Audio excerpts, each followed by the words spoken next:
Hello दोस्तों, economics idea के YouTube channel में आपका स्वागत है। आज के वीडियो में हम लोग बात करेंगे विदेशी विनिमय दर निर्धारण के भुगतान संतुलन सिद्धांत के बारे में बात करेंगे हम लोग। इससे पहले हम लोग जो है 3 सिद्धांत के बारे में बात कर चुके हैं। ये आपका लास्ट सिद्धांत है विदेशी विनिमय दर निर्धारण का। चलिए अब हम लोग देखते हैं कि इसके अंतर्गत जो है विनिमय दर का निर्धारण कैसे होता है। तो विदेशी विनिमय दर के निर्धारण में जो है भुगतान संतुलन सिद्धांत के अंतर्गत निर्धारण होता है विदेशी विनिमय की मांग और पूर्ति के द्वारा। मांग और पूर्ति के द्वारा होता है निर्धारण विदेशी विनिमय का। ठीक, इसके अंतर्गत जो है विदेशी विनिमय की मांग और विदेशी विनिमय की पूर्ति के द्वारा जो है क्या होता है, निर्धारण होता है। अब हम लोग जानेंगे कि विदेशी विनिमय की मांग क्या होती है और पूर्ति क्या होती है, इसके अंतर्गत क्या क्या चीज़ शामिल किए जाते हैं। तो विदेशी विनिमय की मांग जो है, विदेशी विनिमय की मांग जो है इसके ये जो है क्या होती है, ये होती है आपके जो है उधार खाते से भुगतान शेष के उधार खाते से उत्पन्न होती है, यानी बीओपी के उधार खाते से, बीओपी के उधार खाते से क्या होती है, उत्पन्न होती है, उधार खाते से उत्पन्न होती है। ठीक, और इसके अंतर्गत क्या क्या चीज़ शामिल किए जाते हैं, तो इसके अंतर्गत जो है आयातों का भुगतान, जो हम लोग विदेश से वस्तु और सेवाएं आयात करते हैं उसके बदले में जो भुगतान करते हैं, तो इसके अंतर्गत क्या शामिल किया जाता है, आयातों का भुगतान, आयातों का भुगतान शामिल किया जाता है। और क्या शामिल किया जाता है, प्लस जो है ऋण, जो भी आप ऋण लेते हैं, जो भी देश ऋण लेती है इसके अंतर्गत ऋण शामिल किया जाता है। और तथा विदेशों में किए गए निवेश का मूल्य, जो भी हमारे देश के द्वारा विदेशों में निवेश किया जाता है तो विदेशों में किए गए निवेश का मूल्य को इसमें शामिल किया जाता है। निवेश का मूल्य, ठीक, मूल्य के बराबर होती है, ये मूल्य के बराबर होती है ये आपका विनिमय मांग। अब हम लोग विनिमय मांग को समझ गए। इसके जो है बीओपी के उधार खाते से उत्पन्न होती है, इसमें आयातों का भुगतान, ऋण तथा विदेशों में किए गए निवेश का मूल्य को शामिल करते हैं। चलिए अब हम लोग नेक्स्ट देखते हैं आपका विनिमय पूर्ति। विनिमय पूर्ति आपका जो है विनिमय पूर्ति जो है ये आपका बीओपी के यानी भुगतान शेष के क्या चीज़, जमा खाते से उत्पन्न होती है। क्या चीज़ होती है, जमा खाते से उत्पन्न होती है। ठीक, ये होती है जमा खाते से उत्पन्न होती है। और इसके अंतर्गत जो हम लोग शामिल करते हैं, क्या शामिल करते हैं, जो भी दूसरे देश जो है हमारे देश से वस्तुएं खरीदते हैं उसका भुगतान शामिल करते हैं। ठीक, यानी कि हमारे देश से जो दूसरे देश वस्तुएं खरीदते हैं उसके बदले में जो भुगतान करते हैं उसको शामिल करते हैं। यानी कि हमारे देश से खरीदे,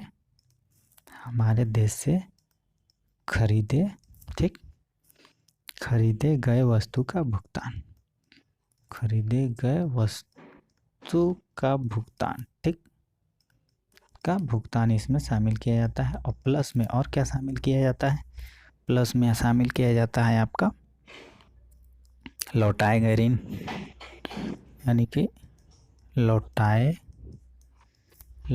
गए ऋण को शामिल किया जाता है, लौटाए गए ऋण को शामिल किया जाता है।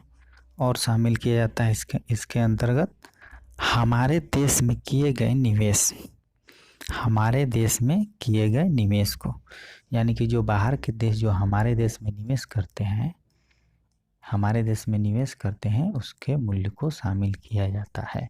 हमारे देश में किए गए निवेश को शामिल किया जाता है, किए गए निवेश को। तो हम लोग समझ चुके, क्या समझ चुके, हम लोग विनिमय की पूर्ति को भी समझ गए, विनिमय की मांग को भी समझ गए, क्या क्या चीज़ शामिल किया जाता है। विनिमय पूर्ति में जो है बीओपी के जमा खाते से उत्पन्न होती है, हमारे देश से खरीदे गए वस्तु का मूल्य, जो भी हमारे देश से वस्तु खरीदते हैं दूसरे देश, उसके बदले क्या करते हैं, भुगतान करते हैं, तो उसका मूल्य शामिल किया जाता है। प्लस में लौटाए गए ऋण, जो हमारे देश से दूसरे देश ऋण लिए हैं वो लौटाते हैं, वो शामिल किया जाता है। हमारे देश में किए गए निवेश यानी दूसरे देशों के द्वारा किए गए निवेश को शामिल किया जाता है। चलिए अब हम लोग आगे देखते हैं। इसके अंतर्गत जो है, देखिए हम लोग यहाँ पे एक छोटा कंसेप्ट समझ लेते हैं कि बीओपी पे अनुकूल और प्रतिकूल प्रभाव कैसे पड़ता है। तो बीओपी पर जो है, बीओपी अनुकूल कब होगा, बीओपी अनुकूल कब होगा, ठीक। अनुकूल जब होगा, कहने का मतलब बीओपी अनुकूल जब होगा जब विदेशी विनिमय की पूर्ति जो है मांग से अधिक होगी, पूर्ति मांग से क्या होगी, अधिक होगी, तब बीओपी पे अनुकूल प्रभाव पड़ेगा। और बीओपी पे प्रतिकूल प्रभाव कब पड़ेगा, बीओपी पे प्रतिकूल प्रभाव कब पड़ेगा, तो बीओपी पे प्रतिकूल प्रभाव जब मांग, विदेशी विनिमय की मांग जो है अधिक होगी पूर्ति से, मांग अधिक होगी पूर्ति से। अनुकूल प्रभाव प्रतिकूल प्रभाव को हम लोग डिटेल में भी समझेंगे। चलिए अब हम लोग देखते हैं कि सिद्धांत की ओर चलते हैं। पहले हम लोग कंसेप्ट क्या कर लिए, कंसेप्ट को ठीक कर लिए, अब हम लोग आगे देखते हैं। देखिए इस सिद्धांत के अनुसार वही चीज़ लिखा होगा, इस सिद्धांत के अनुसार मुक्त विनिमय दरों के अंतर्गत किसी देश की करेंसी की विनिमय दर उसके क्या चीज़ पर, भुगतान शेष पर निर्भर करती है। किस, तो किसी करेंसी की विनिमय दर क्या पर निर्भर करती है, बीओपी पे निर्भर करती है। किसी करेंसी की विनिमय दर किस पे निर्भर करती है, बीओपी भुगतान शेष पर निर्भर करती है, ठीक।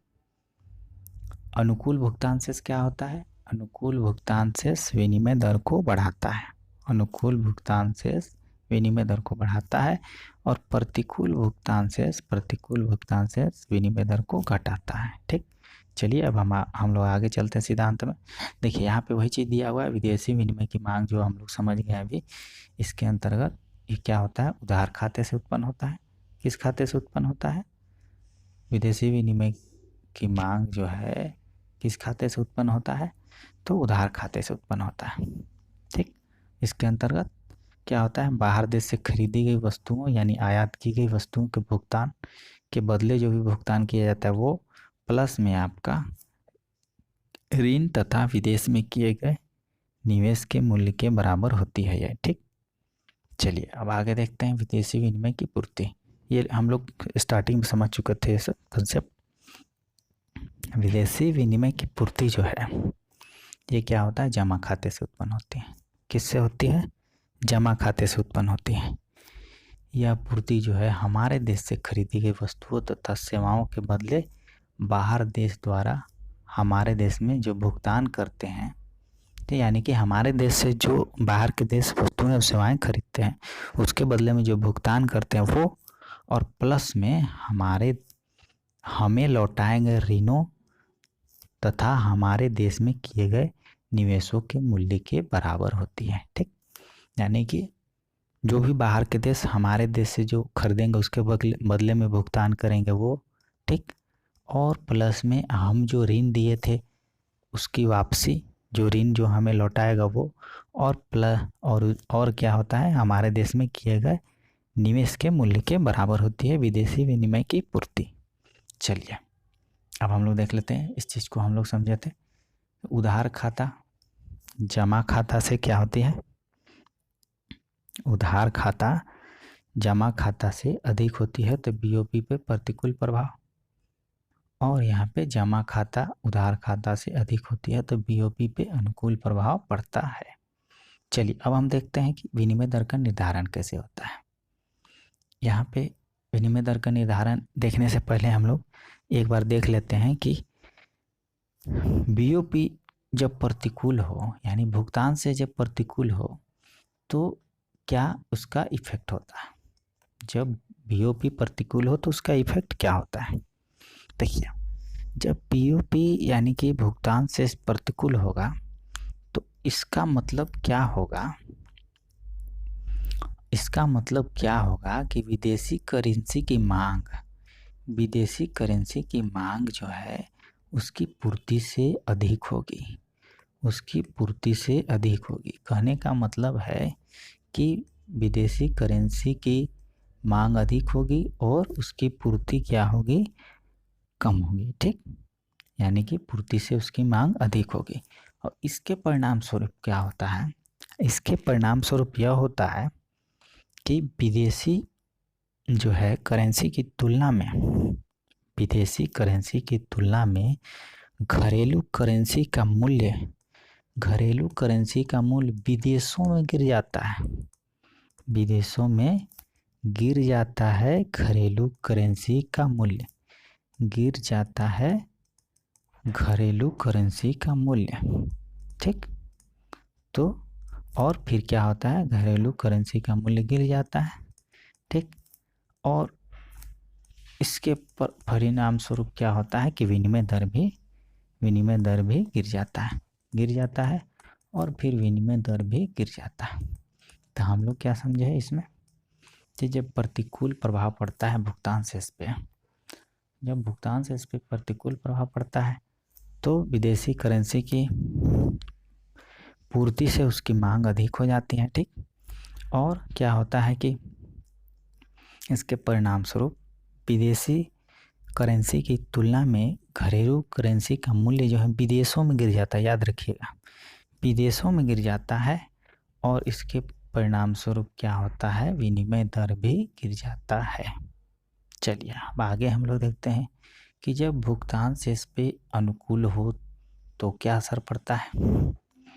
जब भुगतान शेष अनुकूल होता है, ठीक, जब भुगतान शेष अनुकूल होता है तो इसका मतलब है, भुगतान शेष अनुकूल होने का मतलब है कि विदेशी करेंसी की पूर्ति अधिक है, पूर्ति अधिक है मांग से, विदेशी करेंसी की पूर्ति अधिक है मांग से। तो इससे क्या होगा, तो इसके परिणाम स्वरूप क्या होगा, विदेशी करेंसी की तुलना में घरेलू करेंसी का मूल्य, घरेलू करेंसी का मूल्य क्या हो जाएगा, विदेशों में बढ़ जाएगा। घरेलू करेंसी का मूल्य विदेशों में बढ़ जाएगा, बढ़ जाएगा, विदेशों में क्या हो जाएगा, बढ़ जाएगा। और जिसके परिणाम स्वरूप क्या होगा, बढ़ जाएगा, और जिसके परिणाम स्वरूप क्या हो जाएगा, और उसके परिणाम स्वरूप आपका क्या हो जाएगा कि विनिमय दर भी बढ़ जाएगा, विनिमय दर भी क्या हो जाएगा, बढ़ जाएगा। तो इसके अंतर्गत हम लोग क्या समझे, भुगतान शेष जब अनुकूल हो तो इसका मतलब हो जाएगा कि विदेशी करेंसी की पूर्ति अधिक है मांग से। ठीक, पूर्ति अधिक है मांग से, और इससे क्या हो जाएगा, इसके परिणाम स्वरूप क्या हो जाएगा, विदेशी करेंसी की तुलना में घरेलू करेंसी का मूल्य जो है विदेशों में बढ़ जाएगा, विदेशों में बढ़ जाएगा और विनिमय दर भी बढ़ जाएगा। चलिए अब हम लोग देखते हैं विनिमय दर का निर्धारण कैसे होता है। देखिए, विनिमय दर का निर्धारण वहाँ होता है जहाँ विदेशी विनिमय की मांग और पूर्ति दोनों क्या होती है, आपस में बराबर होती है। विदेशी विनिमय की मांग और पूर्ति बराबर होती है। देखिए, जब प्रतिकूल भुगतान संतुलन की स्थिति में विनिमय दर गिर जाता है, ठीक, विनिमय दर गिर जाता है तो क्या होता है, संतुलन विनिमय दर से नीचे चला जाता है, यानी इक्विलिब्रियम से नीचे चला जाता है। तो इसके परिणाम स्वरूप क्या होते हैं, निर्यात बढ़ते हैं और प्रतिकूल भुगतान संतुलन पुनः समाप्त हो जाता है और क्या होता है, विनिमय दर पुनः स्थापित हो जाता है संतुलन में, संतुलन विनिमय दर पुनः स्थापित हो जाता है।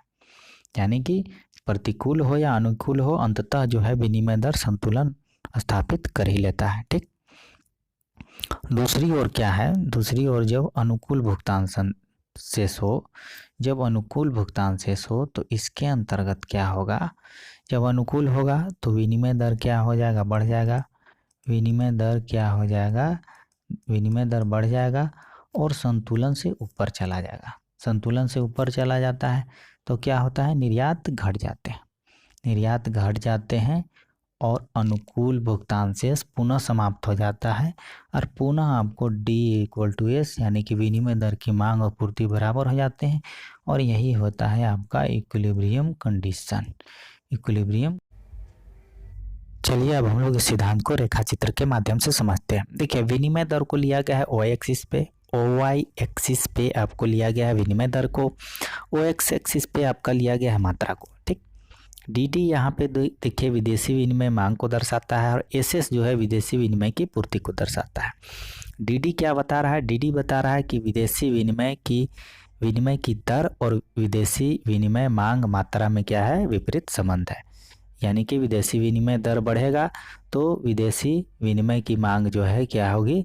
कम होगी। ठीक, और SS क्या दर्शाता है? SS दर्शाता है कि विदेशी विनिमय की दर और विदेशी विनिमय की मात्रा में क्या है? पॉजिटिव रिलेशन है, यानी कि धनात्मक संबंध है। यानी विनिमय दर बढ़ेगी तो विनिमय मात्रा भी बढ़ेगी। चलिए अब हम लोग देखते हैं कि संतुलन कैसे स्थापित होता है। तो संतुलन आपका स्थापित होगा जहां विदेशी विनिमय की मांग और पूर्ति क्या हो? आपस में बराबर हो। विदेशी विनिमय की मांग और पूर्ति आपस में बराबर हो। लेकिन जब अनुकूल भुगतान संतुलन के अंतर्गत विनिमय दर बढ़ जाता है, अनुकूल भुगतान संतुलन की दशा में जो है विनिमय दर बढ़कर क्या हो जाता है? OR1 हो जाता है। तो OR1 हो जाता है तो यहाँ पे क्या है? यहाँ पे विदेशी विनिमय की पूर्ति अधिक है मांग से, विदेशी विनिमय की पूर्ति अधिक है मांग से। ठीक, तो क्या होगा इस कंडीशन में? होगा जब अनुकूल भुगतान संतुलन होगा तो क्या हो जाएगा? निर्यात घटेंगे। क्या होगा? निर्यात जो है क्या होगा? घटेगा निर्यात, और पुनः जो है निर्यात घटेगा और पुनः यहाँ पे ई बिंदु पे जो है संतुलन स्थापित हो जाएगा, यानी OR बिंदु पे पुनः संतुलन स्थापित हो जाएगा। ठीक, अब हम लोग चलते हैं कि जब प्रतिकूल भुगतान संतुलन के अंतर्गत जो है जब विनिमय दर घटकर OR2 हो जाती है तो इस कंडीशन में क्या है? यहाँ पे अगर हम देखेंगे तो प्रतिकूल भुगतान संतुलन के अंतर्गत यहाँ पे विनिमय की मांग जो है पूर्ति से अधिक है। विनिमय की मांग जो है पूर्ति से अधिक है। ठीक, तो यहाँ पे विनिमय दर आपका देखिए यहाँ पे OR से क्या हो गया है? OR2 हो गया है। तो हम लोग क्या करेंगे? इस फिर से क्या होगा? इसके अंतर्गत क्या होगा? विनिमय दर घट गया है तो निर्यात क्या होगा? बढ़ेगा। विनिमय दर घट गया है तो निर्यात बढ़ेगा और प्रतिकूल भुगतान संतुलन क्या होगा? समाप्त हो जाएगा और ई बिंदु पे पुनः संतुलन स्थापित हो जाएगा। ई बिंदु पे संतुलन स्थापित हो जाएगा, यानी विनिमय दर पुनः OR हो जाएगा, यानी संतुलन स्थापित ई बिंदु पर हो जाएगा। ठीक, ई बिंदु पे पुनः संतुलन स्थापित हो जाएगा। तो यही जो है हम लोग का क्या था? विदेशी विनिमय दर का भुगतान संतुलन सिद्धांत, विदेशी जो है विनिमय दर का भुगतान से सिद्धांत। ठीक, चलिए अब हम लोग नेक्स्ट वीडियो में नेक्स्ट टॉपिक पे बात करेंगे।